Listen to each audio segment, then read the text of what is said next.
ধীরে ধীরে ইরানের পক্ষ নিয়ে প্রকাশ্যে আসছে রাশিয়া। পুতিন এবার সরাসরি ঘোষণা দিলেন ইরানের দুর্দিনে দেশটির প্রতি পূর্ণ সমর্থন রয়েছে রাশিয়ার। আর পুতিনের এই ঘোষণার পর পিছু হটতে শুরু করেছে যুক্তরাষ্ট্র, এমনটাই বলছেন আন্তর্জাতিক বিশ্লেষকরা।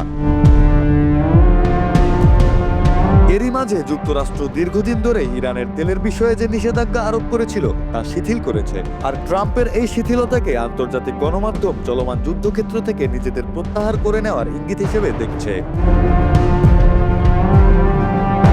রাশিয়ার প্রেসিডেন্ট ভ্লাদিমির পুতিন ইরানের নববর্ষ নওরোজ উপলক্ষে দেশটির নেতাদের শুভেচ্ছা জানিয়ে তেহরানের প্রতি পূর্ণ সমর্থন পুনর্ব্যক্ত করেছেন।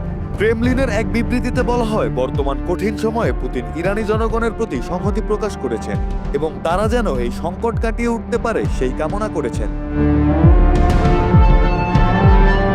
আন্তর্জাতিক গণমাধ্যম আল জাজিরার প্রতিবেদনে উল্লেখ করা হয়েছে, সংকটময় এ পরিস্থিতিতেও রাশিয়া ইরানের বিশ্বস্ত বন্ধু ও নির্ভরযোগ্য অংশীদার হিসেবে পাশে থাকবে বলে ঘোষণা করেছেন পুতিন।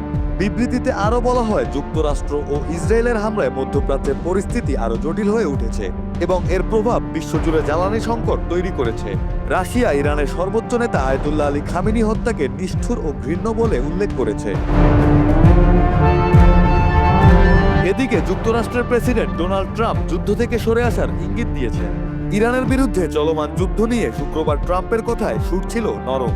এরপর ইরানি তেল পরিবহনের ওপর থেকে সাময়িকভাবে নিষেধাজ্ঞা শিথিলের ঘটনায় ব্যাপক আলোচনা চলছে। ধারণা করা হচ্ছে সামরিক অভিযান গুটিয়ে আনার পথ খুঁজছেন ট্রাম্প। ট্রাম্প নিজের সামাজিক যোগাযোগ মাধ্যম ট্রুথ সোশ্যালে এক পোস্টে লিখেছেন, মধ্যপ্রাচ্যে আমাদের বিশাল সামরিক প্রচেষ্টাকে গুটিয়ে আনার কথা ভাবছি আমরা, কারণ আমাদের লক্ষ্য অর্জনের খুব কাছাকাছি পৌঁছে গেছি। ট্রাম্পের এ বার্তার কিছুক্ষণ পরই হোয়াইট হাউসের প্রেস সেক্রেটারি ক্যারোলিন লেভিট এক্সে দেওয়া এক পোস্টে বলেন, প্রেসিডেন্ট ও পেন্টাগন আগেই আভাস দিয়েছিল যে এ মিশন সফল করতে প্রায় 4 থেকে 6 সপ্তাহ লাগতে পারে। এদিকে ইরান যুদ্ধ যতটাই সহজ ভেবেছিল যুক্তরাষ্ট্র, ততটাই কঠিন হয়ে যাচ্ছে। যুদ্ধের আঁচ পড়তে শুরু করেছে পশ্চিমা দেশগুলোর অর্থনীতিতেও। যুক্তরাষ্ট্র সরাসরি বিষয়টি স্বীকার না করলেও ইরানের তেলের ওপর নিষেধাজ্ঞা তুলে নিচ্ছে তারা। আল জাজিরার এক প্রতিবেদনে বলা হয়, আগামী 30 দিনের জন্য ইরানের অপরিশোধিত তেল এবং পেট্রোলিয়াম পণ্যের ওপর আরোপিত নিষেধাজ্ঞা তুলে নেওয়ার কথা জানিয়েছে মার্কিন ট্রেজারি বিভাগ। যুক্তরাষ্ট্রের অর্থমন্ত্রী স্কট বেসেন্ট বলেন, এই সাময়িক অনুমোদন শুধু নিষেধাজ্ঞার আওতায় থাকা সেসব তেলের ক্ষেত্রে প্রযোজ্য হবে যেগুলো ইতোমধ্যে পরিবহনের পথে রয়েছে, নতুন কোনো ক্রয়াদেশের জন্য না।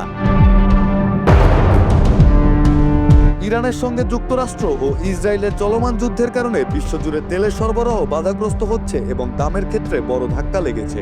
এই সংকট কাটাতেই যুক্তরাষ্ট্র সিদ্ধান্তটি নিয়েছে।